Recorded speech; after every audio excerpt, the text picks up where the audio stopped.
Did you know you have a special toolkit in your Bronco hiding in your glove box? My name is Jason Gillett and I do all kinds of automotive videos, tech tutorials, and walkarounds and reviews. And today I'm going to show you something you might not have known you've had. We're going to open the glove box here, reach in, and you have a Bronco toolkit.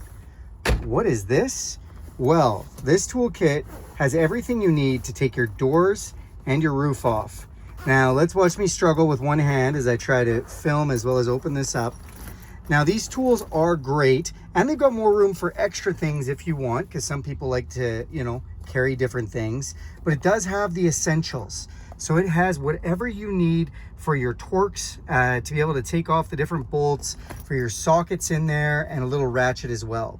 It also has this, and what this is actually a door pin alignment tool. So what do you need that for? Well, when you put your doors back on, aligning where the bolts go in is super tricky, but not with that tool. That tool helps you out huge.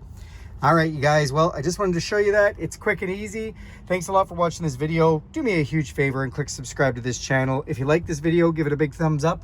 And if you have any questions or concerns, feel free to throw that in the comments section. Thanks and have a great day.